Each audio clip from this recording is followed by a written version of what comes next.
আপনাকে যদি আমি প্রশ্ন করি যে আপনার আশপাশে যত মানুষ আছে তাদেরকে আপনি ঠিক কী কারণে পছন্দ করেন, তাহলে আপনি কি বলবেন? গবেষণা কি বলে? গবেষণা বলে যে আপনি সাধারণত ৩টা কারণে আপনার আশপাশের মানুষজনদেরকে পছন্দ করবেন। প্রথম যে কারণটা সেটা হচ্ছে যে, শুনতে হাস্যকর, ঠিক আছে, কিন্তু এটা সত্য। প্রথম যে কারণে আপনি আপনার আশপাশের মানুষজনকে পছন্দ করবেন সেটা হচ্ছে যে তারা দেখতে অ্যাট্রাকটিভ। যেই মানুষটা দেখতে সুন্দর আপনি তাকে পছন্দ করবেন। মানুন আর না মানুন, দেখবেন মার্কেটিংয়ে বা বিজ্ঞাপনগুলো, বিলবোর্ডে যে সমস্ত মানুষদের ছবি ছাপানো হয় বা কোনো একটা পণ্য নতুন করে আসার পরে ওটার অ্যাডভার্টাইজমেন্টে যাদেরকে নেওয়া হয়, যাদের ছবি ছাপানো হয়, এরা প্রত্যেকেই দেখবেন দেখতে অ্যাট্রাকটিভ। তো কেউ একজন অ্যাট্রাকটিভ হলেই আপনি তাকে পছন্দ করা শুরু করতে পারেন। দ্বিতীয় যে কারণটা, এটা অনেক বেশি লজিক্যাল বলা চলে, যে আপনার সাথে যখন কারো কোনো মতামতের যে কোনো কিছুর যখন মিল থাকবে, ব্যক্তিত্ব বলি, পছন্দ অপছন্দ বলি, পোশাক আশাক বলি, অ্যাকসেন্ট বলি, ভাষা বলি, অরিজিন বলি, যে কোনো কিছু যখন মিলে যাবে তখন আপনি ওই মানুষটাকে পছন্দ করবেন। যেমন ধরুন, কেউ একজন বরিশালের অ্যাকসেন্টে কথা বলে, আপনিও বরিশালের অ্যাকসেন্টে কথা বলেন, দেখবেন আপনাদের দুজনের মধ্যে একটা টান থাকবে, একটা মিল থাকবে। আমি কালো টি শার্ট পরি, সবসময় কালো টি শার্ট পরি, এখন আমি একজনকে দেখলাম যে কালো টি শার্ট পরে, সবসময় কালো টি শার্ট পরে, তার প্রতি আমার একটা পছন্দ কাজ করবে। আর তৃতীয় যে কারণটা, যে কারণে আমরা আমাদের আশপাশের মানুষজনকে পছন্দ করি বা করব, সেটা হচ্ছে যে ওই মানুষটা আমাদেরকে পছন্দ করে। অর্থাৎ কেউ একজন কেবল আমাদেরকে পছন্দ করে, এটা যখন আমরা বুঝতে পারবো তখন আমরাও ফিরতি তাকে পছন্দ করা শুরু করব, বা তার কাজকর্ম তাকে সাপোর্ট দিয়ে যাব। দোকানদার যে আমার সাথে সুন্দর করে কথা বলে, হেসে কথা বলে, আমি তার দোকানে যাব পরের বার, কারণ আমার কাছে যদি মনে হয় যে সে আমাকে পছন্দ করে, তাহলে আমি তার কাছ থেকেই জিনিসপত্র কিনবো। এই যে কেউ আমাদেরকে পছন্দ করলে আমরাও তাকে ফিরতি পছন্দ করি, বা তার কথাবার্তা শুনি, তার কাছ থেকে জিনিসপত্র কিনি, বা তাকে একটু সুনজরে দেখি, এই ব্যাপারটাকে বলা হয় লাইকিং বায়াস। এবং আপনারা হয়তো বা নাম শুনে থাকবেন যে জো গিরার্ড পৃথিবীর বিখ্যাত সব কার সেলসম্যানদের মধ্যে অন্যতম একজন। ওনাকে অবশ্য the most successful car salesman বলা হয়। তো ওনাকে একবার প্রশ্ন করা হয়েছিল যে আপনার যে এত যে খ্যাতি, আপনার যে এত সুনাম, যে আপনি সবসময় আপনার পণ্য সেল করে ছাড়েন, আপনার কাস্টমার সবসময় আপনার কাছ থেকে জিনিসপত্র কেনে, এটার কারণ কি, রহস্যটা কি, কীভাবে আপনি এত কার সেল করছেন?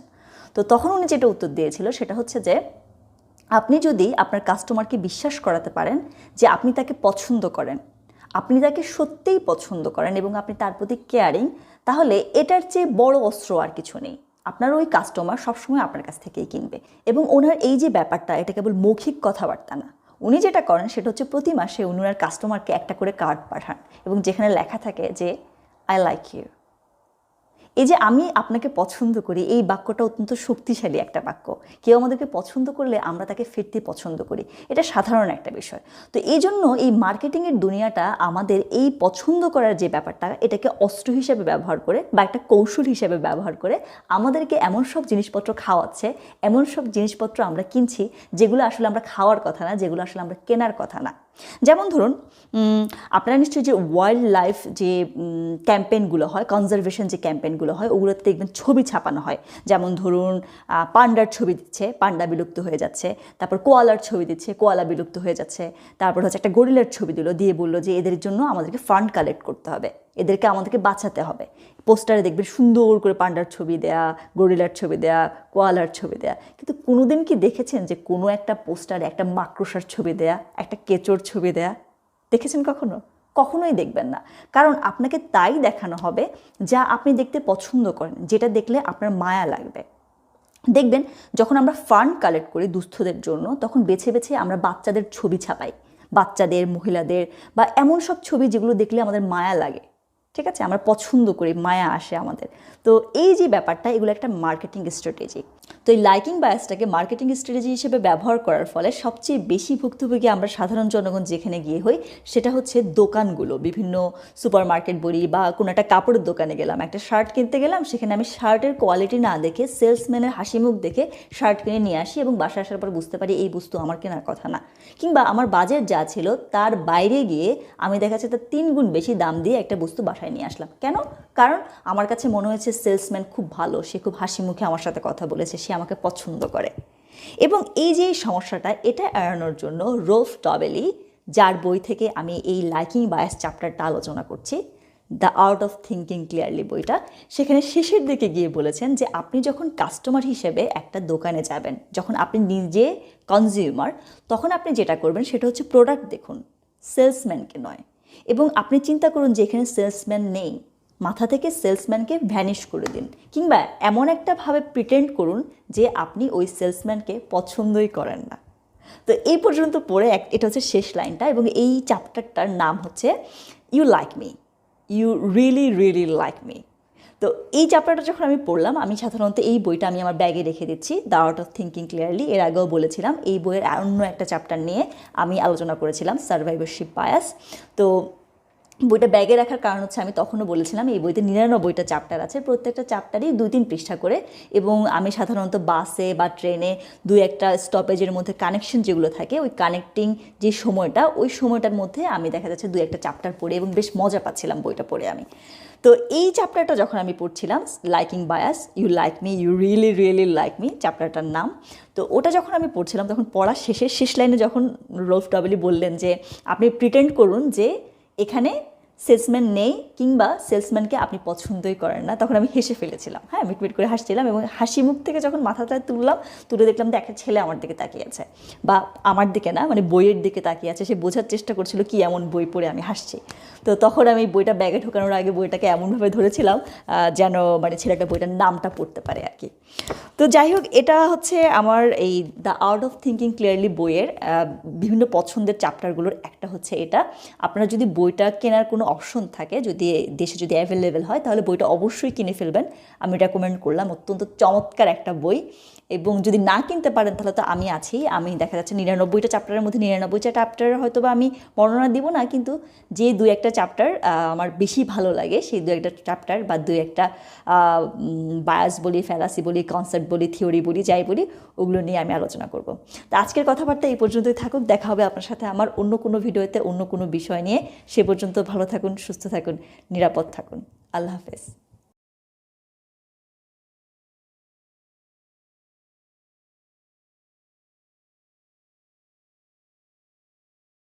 এই আশা করি সবাই ভালো আছেন। আমি অনেক দিন পরে একটা বই পড়ে শেষ করেছি। বই বলতে একটা ফিকশন পড়ে শেষ করেছি, যেটার নাম হচ্ছে before the coffee gets cold. আপনারা এই যে এই জায়গাটায় প্রচ্ছদটা দেখতে পাবেন পুরোটা, হ্যাঁ, প্রচ্ছদটা সুন্দর না? সুন্দর। আপনি যদি এই বইটার নাম লিখে সার্চ দেন, যে গুগল কিংবা ইউটিউব যেখানে আপনি সার্চ দেন, আপনি দেখবেন যে বেশিরভাগ মানুষই যারা এই বইটা পড়েছে, তারা এই বইটা নিয়ে মোটামুটি আহাউহু টাইপ সাউন্ড করছে, মানে বইটা তাদের খুব পছন্দ হয়েছে। এখন কোনো জিনিস যদি কারো পছন্দ হয়, তাহলে কেবল একটা কারণে মানুষ কোনো কিছু পছন্দ করে না, অনেকগুলো কারণ থাকে পছন্দ করার এবং অপছন্দ করার। আমার একটা ধারণা যে এই যে নামটা বইয়ের, before the coffee gets cold, এই যে ফ্যান্সি যে ভাইবটা দিচ্ছে না, আমার একটা ধারণা যে এই ভাইবটার জন্য মানুষজন এই বইটাকে বেশ পছন্দ করেছে। তাছাড়াও বইয়ের যে প্রচ্ছদটা, ওটাও যথেষ্ট ভূমিকা রেখেছে। আমি জানি মানুষজন বলবে যে প্রচ্ছদের দিকে তাকাতে হয় না, কিন্তু প্রচ্ছদ ম্যাটার করে, সবকিছুই ম্যাটার করে। হ্যাঁ, একটা বই দেখলে আপনার হাত দিয়ে ধরতে ইচ্ছে করছে কিনা, ওটাও ম্যাটার করে। তো এই 2টা জায়গায়, প্রচ্ছদ বলি, নাম বলি, 2 ক্ষেত্রে এই বইটা বেশ ভালো রকম কাজ করেছে, হ্যাঁ, পছন্দ করার ক্ষেত্রে। আপনি যদি দেখেন বইটার প্রথম পৃষ্ঠা যদি উল্টান, আমি সবসময় বই পড়তে গেলে আগে দেখি বইটা মার্কেটে কবে আসছে, মানে বইটা কি বাচ্চা, বুড়ো, বয়স কত, এটা দেখার চেষ্টা করি। তো এই বইটা মার্কেটে আসছে 2019 সালে, এবং আমি যখন এই ভিডিওটা রেকর্ড করছি এখন হচ্ছে 2023 সাল চলে। এর মধ্যেই হচ্ছে বইটার আরো 2টা সিকুয়েল, হ্যাঁ, বাজারে চলে আসছে। এখন আমরা জানি যে কোনো মুভি বা কোনো বই তখনই হচ্ছে সেকেন্ড পার্ট, সেকেন্ড কপি বের করে যখন হচ্ছে যে প্রথমটা বেশ রকম সাড়া ফেলে। তার মানে আমরা বুঝতেই পারছি 2019-এ এই বইটা আসার পরে কিরকম সাড়া ফেলেছিল। এটা একটা জাপানিজ বেস্ট সেলার, এবং বইটা যিনি লিখেছেন ওনার নাম হচ্ছে Toshikazu Kawaguchi. I think I pronounced it right because I practised it several times. হ্যাঁ, আচ্ছা, এটা আমার বলা উচিত হয় না? ওকে, আমি এটা বলে নেই না। এই বইটা কি নিয়ে লেখা হয়েছে সেটা একটু বলি। আমি আপনাদেরকে এখানে মোটামুটি 4টা গল্প আছে। আমি হচ্ছে যে একটুখানি আপনাদের হাত ধরে স্টোরির ভিতরে অল্প একটু ঢুকিয়ে দিব, অল্প একটু পথ নিয়ে যাব আমি, হ্যাঁ। বাকি পথটা আপনি পাড়ি দিবেন কিনা সেটা আপনি চিন্তা করে নিতে পারবেন। এবং এই যে এত ভালো যে বলছে বইটা, আমি মূলত বলার চেষ্টা করবো এই ভিডিওতে যে এই বইটা পড়ে আমার কেমন লেগেছে। পাশাপাশি অ্যাজ ইউজুয়াল আমি যেটা করি আর কি, কোনো একটা বই পড়ার পরে আমি বলার চেষ্টা করি যে এই বইটা আপনার টাকা এবং আপনার সময়, 2টা জিনিসই খুব ইম্পর্টেন্ট না, এই 2টা জিনিস ডিজার্ভ করে কিনা। ঠিক আছে? তো শুরু করে দিই। এই বইটা একটা টাইম ট্রাভেল বেসড স্টোরির উপর দাঁড় করানো। আপনি যখন বইটা পড়া শুরু করবেন তখন দেখবেন যে আপনাকে ওরা জাপানে নিয়ে যাবে। জাপানের টোকিওতে একটা রেস্টুরেন্ট আছে যেটা হচ্ছে বেসমেন্টে একটা কফি শপ, ছোট্ট একটা কফি শপ যেটা হচ্ছে ১০০ বছরেরও পুরনো একটা কফি শপ। এবং ওই কফি শপে কেবল যে কফি সার্ভ করা হয় তা কিন্তু না। কফির সাথে আপনি আরেকটা অ্যাডভান্টেজ পাচ্ছেন যেটা হচ্ছে একটা পসিবিলিটি টাইম ট্রাভেলের। ওখানে একটা মাত্র সিট আছে স্পেসিফিক, যেই সিটে বসলে আপনি হচ্ছে অতীতে যেতে পারবেন, ফিউচারও যাওয়া যায়। হ্যাঁ, তো আপনি দেখবেন এখানে মোটামুটি ৪ জন ভিজিটরকে দেখাবে। এই গল্প ৪টা, মানে এই বইটার ৪টা গল্প। হ্যাঁ, ৪ জন ভিজিটর যারা হচ্ছে এই কফি শপে আছে, ওরা হচ্ছে যে অতীতে বা ফিউচারে ওরা যেতে চায়। এবং ১ম যে গল্পটা সেটার নাম হচ্ছে দ্য লাভার্স। হ্যাঁ, ওখানে হচ্ছে একটা মেয়ে তার বয়ফ্রেন্ডের সাথে দেখা করতে যেতে চায়। তারপরে যে গল্পটা সেটা হচ্ছে হাসব্যান্ড অ্যান্ড ওয়াইফ। এটা খুবই চমৎকার একটা গল্প এবং খুবই বোরিং একটা গল্প। কেন বোরিং বলেছি, ফ্যাক্টলেস, সেটা আমি একটু বলবো। এটা নিয়ে আমি বিস্তারিত বলার চেষ্টা করবো। হ্যাঁ, হাসব্যান্ড অ্যান্ড ওয়াইফ, যেখানে হচ্ছে ওয়াইফ হচ্ছে হাজব্যান্ডের কাছে যেতে চায় বা অতীতে যেতে চায় ওর হাজব্যান্ডের কাছ থেকে একটা চিঠি আনার জন্য। খুবই ইন্টারেস্টিং গল্প। হ্যাঁ, এবং ঝড় আছে। হ্যাঁ, এটাতে আমরা আসছি। তারপরে ৩ নম্বর যে গল্পটা সেখানে হচ্ছে যে দ্য সিস্টার্স। এখানে হচ্ছে একটা বোন আরেক বোনের সাথে দেখা করতে যেতে চায়। এবং শেষ যে গল্পটা সেটা হচ্ছে যে ওয়াইফ অ্যান্ড না mother and child, sorry, mother and child, যেখানে হচ্ছে যে মা তার বাচ্চার সাথে দেখা করতে যেতে চায়। হ্যাঁ, এই যে ৪টা দেখেন আপনি, লাভার্স, হাজব্যান্ড ওয়াইফ, সিস্টার্স, খুব কাছের সম্পর্কগুলো, তাই না? মাদার চাইল্ড, এই ৪টা মানুষের তাদের আশেপাশের জীবন জীবিকা, তাদের লাইফস্টাইল, হ্যাঁ, তাদের অতীতে যাওয়ার কারণ বা তাদের রিলেশন কেমন ছিল আরেকজনের সাথে, মোটামুটি ৪টা জীবনধারা আপনি দেখতে পাবেন এই গল্পের মধ্যে। হ্যাঁ, তো যেটা আমি বলছিলাম, আমি ১ম গল্পটা নিয়ে কোনো কথা বলবো না। আমি সেকেন্ড গল্পটা যেটা হাসব্যান্ড অ্যান্ড ওয়াইফ, ওটার বলে দিই। হ্যাঁ, আমি না ১/২ চামচ পরিমাণ স্পয়লার দিব। আমি সরি, আমাকে দিতেই হবে স্পয়লার। আমি দিতে চাই। কারণ এটাতে আমার এই গল্পটা আমার খুবই ভালো লেগেছে এবং খুবই ফ্যাক্টলেস মনে হয়েছে। আমার বলা উচিত যে কেন বই, মানে গল্পটা ওরা মানে লেখক নিজে কেন স্পয়েল করে দিয়েছে বা কেন আমার কাছে মনে হচ্ছে জাস্ট নষ্ট করে ফেলেছে গল্পটাকে, এত সুন্দর গল্পটাকে। হ্যাঁ, সেটা একটু বলার চেষ্টা করব। তবে ওখানে যাওয়ার আগে আমি একটু বলে নিই যে এই অতীতে যাওয়ার যেই ব্যাপারটা, এটাতে বেশ কিছু রুলস রেগুলেশন থাকে। রুলস আমি পরে আসছি, তার আগে আমি বলি ৩টা নাম বলবো আমি এখন আপনাকে। এই ৩ জন মানুষ হচ্ছে এই কফি শপটার ম্যানেজমেন্টে আছে বা ওনার। এটা জাপানিজ বই তো, জাপানিজ রাইটারের তো, এই গল্প জুড়ে আপনি অনেক মানুষের সাথে পরিচিত হবেন এবং অনেক নামের ভিতরে আপনি ওটা খেই হারিয়ে ফেলতে পারেন। তো আমি ৩টা ক্যারেক্টার আপনার সাথে পরিচয় করিয়ে দিচ্ছি। যদি আপনি বইটা পড়তে যান তাহলে যেন এই ৩টা ক্যারেক্টারকে চেনা থাকলে আপনার সামনে যেতে সুবিধা হবে। ১ম এ যার নাম আমি বলতে চাই তার নাম হচ্ছে কাজু। কাজু হচ্ছে ওই কফি শপ যেটা, ওটার হচ্ছে ওয়েট্রেস। হ্যাঁ, ওর একটা কাজিন আছে যার নাম হচ্ছে নাগার অথবা নাগের নাম। হ্যাঁ, আর হচ্ছে ওই কাজিনের ওয়াইফ কেই। এই যে ৩টা মানুষ, কাজু, নাগার আর হচ্ছে কেই, এই ৩টা মানুষকে আপনি চিনলে মোটামুটি আপনি রিলেটেড ফিল করবেন গল্পের সাথে। হ্যাঁ, আপনি জানবেন যে এটা কফি শপটা এরা চালায়, এরকম একটা ব্যাপার। বাকি ক্যারেক্টারগুলো আসতে থাকবে, ভিজিটররা আসতে থাকবে, আপনি আস্তে আস্তে ইউজ টু হবেন। এখন এই যে কাজু যার কথা আমি বললাম, একটু যদি খেয়াল করেন এই ভদ্রলোকের নাম যিনি বইটা লিখেছে, তোশি কাজু। Interesting, right? উনি ওনার নামের লাস্ট অংশ একটু ঢুকিয়ে দিয়েছে ওয়েট্রেসের নামের সাথে। Don't you find it interesting? I don't know, maybe I'm not the only one who noticed it, but I found it really interesting. হ্যাঁ, তো এই কাজে হচ্ছে এখানে মেইন ক্যারেক্টার বলা চলে। সে হচ্ছে মূলত এই টাইম ট্রাভেলের যে ব্যাপারটা, প্রসেসটা, সেটা সে মেনটেন করে এবং এই টাইম ট্রাভেলের ক্ষেত্রে যেটা হয় সে হচ্ছে কফি সার্ভ করে, হ্যাঁ, টাইম ট্রাভেল করার জন্য। এবং এখানে বেশ কিছু রুলস রেগুলেশন আছে যেগুলো হচ্ছে সবগুলো হচ্ছে কাজও মূলত এক্সপ্লেইন করে। এখানে মোটামুটি 5টা রুলস আছে যদি স্পেসিফিক করে বলি। আমি আপনাকে 3টা রুলস বলে দিই যেন হচ্ছে আপনার বাকিগুলো পড়ার ইচ্ছে হয় আর কি, জানার ইচ্ছে হয়। প্রথম যে রুলসটা সেটা হচ্ছে যে ওখানে তো একটাই সিট আছে, আমি ইতিমধ্যে বলে দিয়েছি, তাই না? একটা সিটে করে আপনি 5টা যেতে পারবেন, right? Now, interesting thing is or boring thing is you can not leave the seat while you are visiting in the past. আপনাকে ওই চেয়ারেই বসে থাকতে হবে। যদি আপনি চেয়ার থেকে উঠে যান তাহলে আপনি আবার প্রেজেন্টে চলে আসবেন। তার মানে হচ্ছে আপনি যদি অতীতে যান আপনি ওই কফি শপের বাইরে যেতে পারছেন না, ইনফ্যাক্ট ওই চেয়ার থেকেই উঠতে পারছেন না। এটা হচ্ছে 1 নম্বর রুলস। 2 নম্বর রুলস যেটা, এটার কারণে বেশিরভাগ মানুষই দেখা যাচ্ছে যেতে চায় না আর পাস্টে। 2 নম্বর রুলসটা হচ্ছে no matter what you do in the past you can't change your present. For example, ধরেন আপনার এক ফ্রেন্ড অ্যাক্সিডেন্ট করে মারা গেছে, এখন আপনি অতীতে গিয়ে ওকে বলার চেষ্টা করছেন যে তুমি এই ট্রেনটা নিও না, এটা অ্যাক্সিডেন্ট করবে, অন্য একটা ট্রেন নাও, তাহলে এটা কাজ করবে না। আপনি যা কিছুই করেন না কেন আপনার ওই ফ্রেন্ড মারা যাবেই যাবে। প্রেজেন্টে আসলে আপনার কোনো কিছু চেঞ্জ হবে না। হ্যাঁ, এটা হচ্ছে সেকেন্ড রুল। এবং থার্ড রুলটা আমার মনে হয় আপনারা গেস করে ফেলছেন ইতিমধ্যে, এই বইটার নাম before the coffee gets cold. আপনি যখন ওখানে গেছেন খুবই লিমিটেড সময়ের জন্য আপনাকে যেতে হবে, কফিটা ঠান্ডা হয়ে যাওয়ার আগেই আপনাকে আবার ব্যাক করে আসতে হবে। ওইটার উপরে নির্ভর করে হচ্ছে ওই 3 নাম্বার যে রুলসটা, ওটার উপরে নিয়ে হচ্ছে এই বইটার নামকরণ করা হয়েছে আর কি। সো রুলসগুলো আপনার কাছে কি ইন্টারেস্টিং মনে হচ্ছে? কাইন্ড অফ বোরিংও মনে হচ্ছে, কারণ হচ্ছে যে এই যে আপনি যাবেন এত কষ্ট করে কিন্তু আপনি কোনো কিছু চেঞ্জ করতে পারবেন না, আর আপনি সিট থেকে উঠতে পারবেন না, এই জন্য অনেক মানুষই যেতে চায় না। কিন্তু ওই যে 4 জনের কথা বললাম আমি, lovers, husband wife, sisters and mother and child, এরা তারপরেও যেতে চায়। কেন যেতে চায়, কিসের জন্য এত কিছু জেনেও ওরা অতীতে যেতে চায়, সেটার উপরেই হচ্ছে এই পুরো বইটা লেখা। আমি যেটা নিয়ে কথা বলবো বলেছিলাম, ওই যে আধা ইঞ্চি আধা চামচ পরিমাণে স্পয়লার দেব, সেটা হচ্ছে যে 2 নম্বর গল্পটা হাজব্যান্ড অ্যান্ড ওয়াইফ। হ্যাঁ, ওখানে দেখায় যে এক ভদ্র মহিলা, উনি অতীতে যাবে ওনার হাজব্যান্ডের কাছ থেকে একটা চিঠি আনার জন্য। এখন এই যে গল্পটা চিঠি আনতে যাওয়ার আগে আপনাকে খুব সুন্দর করে লেখক গল্পের মধ্যে ঢুকিয়ে দেবে, খুব সুন্দর করে। এই ভদ্রলোক এবং এই ভদ্রমহিলা এরা বিয়ে করার আগে ওদের যখন অ্যাফেয়ার ছিল তখন থেকে দেখানো শুরু করবে। খুব সুন্দর একটা প্রেম কাহিনী, মানে আপনাকে ইমোশনাল করার জন্য, আপনাকে ওই যে ক্যারেক্টারগুলোর সাথে অ্যাটাচড করার জন্য বেশ সুন্দর বর্ণনা থাকবে, আপনি ফিল করবেন ব্যাপারটা।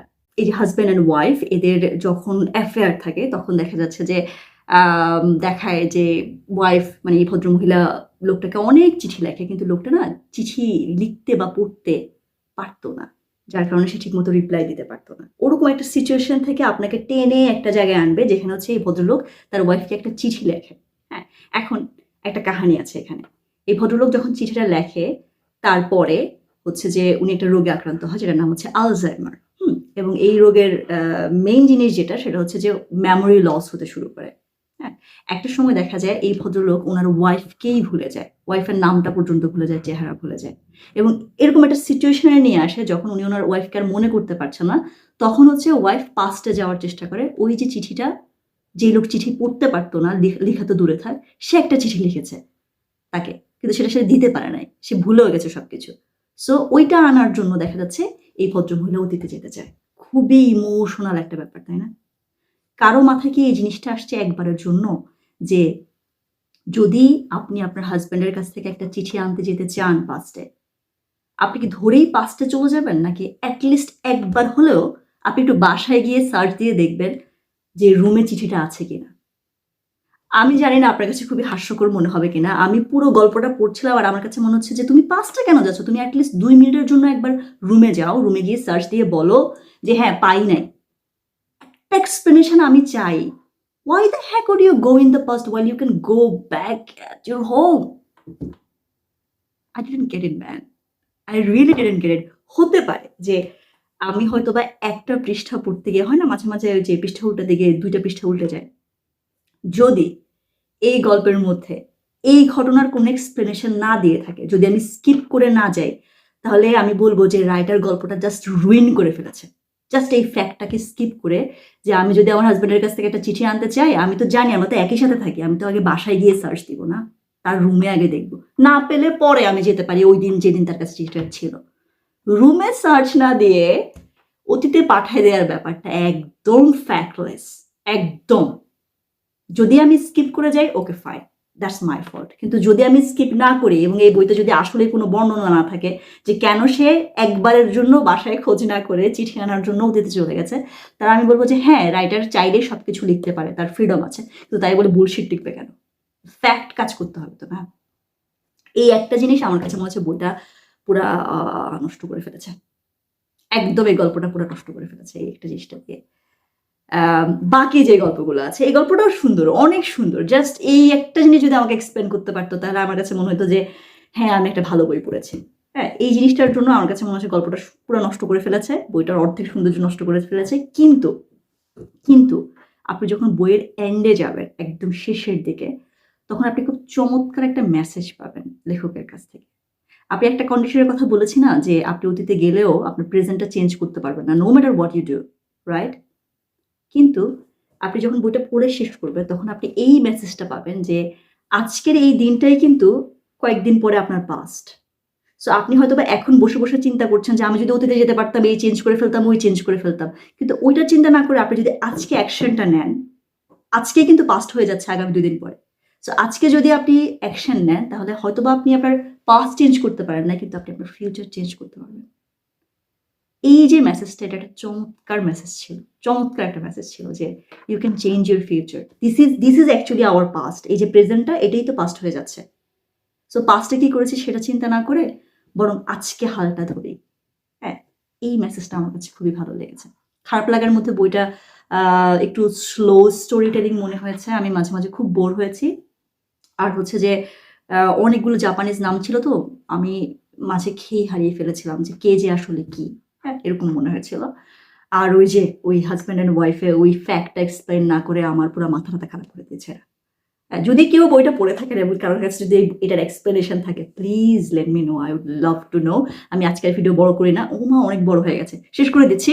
জাস্ট একটা কথা বলে যে আমি এই ভিডিওটা করার আগে, বইটা পড়ে শেষ করার পরে আমার ফেসবুক যে আইডিটা আছে, ব্যক্তিগত আইডি থেকে একটা পোস্ট দিয়েছিলাম যে আপনি যদি অতীতে যেতে চাইতেন তাহলে আপনি কার সাথে দেখা করতে চাইতেন, এবং বেশিরভাগ মানুষ বলেছে যে তারা নিজের সাথে, নিজের ওল্ড সেলফের সাথে দেখা করতে চাইবে। হ্যাঁ, যেটা আমি একদমই চিন্তা করি নাই। আমার কাছে মনে হয়েছে যে বেশিরভাগ মানুষই এমন কারোর সাথে দেখা করতে চাইবে যাদেরকে ওরা মিস করে। সেটা হতে পারে অ্যাফেয়ার, হতে পারে বা রিলেটিভস হতে পারে যারা আমাদের জীবনে এখন আর নাই। আমার কাছে মনে হচ্ছে they would love to meet somebody they care about. হ্যাঁ, কিন্তু না, বেশিরভাগ মানুষ নিজের সাথে দেখা করতে চেয়েছে, যেটা আমি একদমই চিন্তা করি নাই। So I would love to ask you too, if you have been like watching this video from the beginning until now, who do you actually want to meet if you could go back in the past? You or somebody else? Let me know. হ্যাঁ, আর বইটা পড়া যেতে পারে, not bad, but not as good as people say. No, writer পুরা spoiler দিয়ে দিয়েছে মাঝখানে, একদম স্পয়েল করে ফেলেছে বইটাকে। হ্যাঁ, ওই এক্সপ্লেনেশনটা না দিই। এটা হচ্ছে আমার ব্যক্তিগত মতামত। শেষ করে দিচ্ছি আজকের ভিডিও এখানেই। দেখা হবে আপনার সাথে আমার পরবর্তী অন্য কোনো দিন, অন্য কোনো ভিডিওতে। সে পর্যন্ত আপনি ভালো থাকুন, সুস্থ থাকুন এবং নিরাপদ থাকুন। আমি না টায়ার্ড হয়ে গেছি কথা বলতে বলতে। আল্লাহ হাফেজ।